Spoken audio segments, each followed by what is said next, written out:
Hi, Bone here, and today I'm going to be talking about the upcoming news in first-person shooter world. I have closed alpha access to the game Squad, and I am looking forward to playing it. I played on a friend's pre-alpha account, didn't record any footage, but played it, and really enjoyed it, and that led me to go spend the $70 on buying the closed alpha access that comes out in September. BF4, Battlefield. Battlefield 4 will be coming out with their summer patch next month in September, and it will have netcode fixes, and it will also have the debut of the night maps. I've been playing them quite a bit on the community test environment. If you have Battlefield 4 Premium, you can of course go download it, and I believe they have Battlefield 4 community test environment for consoles now. I read something about that.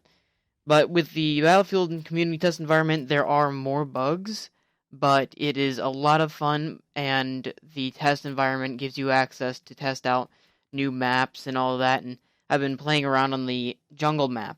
The jungle map on my computer has dropped the frame rate about 30 frames just due to the amount of objects and rendering it has to do.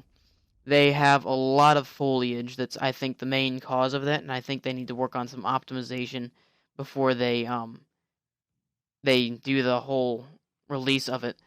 And I also think there's some issues with collision boxes. You'll be hitting an invisible wall in some cases, and that's very aggravating when you can see an enemy but you can't hit them.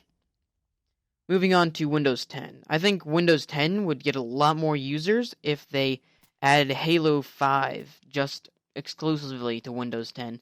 Maybe in the App Store. I don't know. Maybe just an installed program. I don't know in this case, but I think they would get a lot of people to buy Halo 5 just for Windows 10.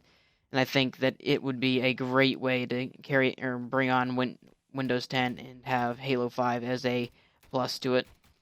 Lately, I've been playing the new game Burstfire that just came out on August 6th this year, and I've been enjoying gameplay quite a bit with it. It's a very, very short game, but like gameplay wise, it takes maybe 5 minutes tops for a whole match to run through.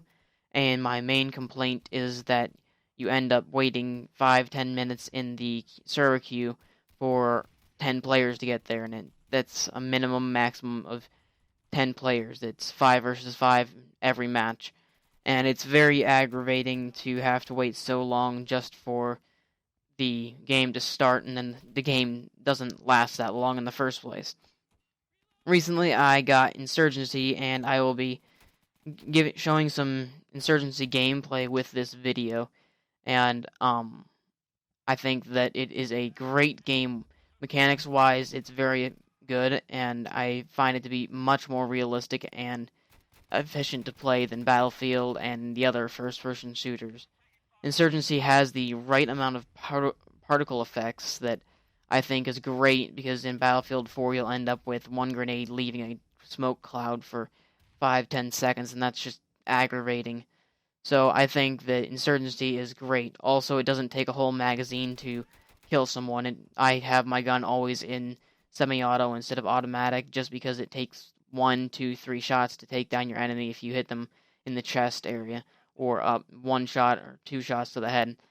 And I think Insurgency is a fantastic game. It's been out for about a year, and I have held off to buying it because I didn't trust it at first, but with the videos I've watched recently, I got new trust in it, and I find it a great investment, $15. Recently, I've been watching some videos on the Steam Virtual Reality by the HTC company, and they were saying that it's very, very realistic in the fact that you actually move around in this virtual reality headset. You don't just sit at your computer with a headset on and tracks your head motion. You actually have a couple sensors in the room you're in, and you can literally walk around and it will track your position and you will walk around whatever world you are. I don't know the mechanics behind running and all that, and running into walls is debatable. But if you're running, I don't know anything about the mechanics of running and how it will track you, but I do know when you come to walls, it will warn you, and I don't know how it tells you to turn around and not turn your field of view around. So that's pretty much all for this video. I hope you enjoyed it. Happy gaming, and take it easy.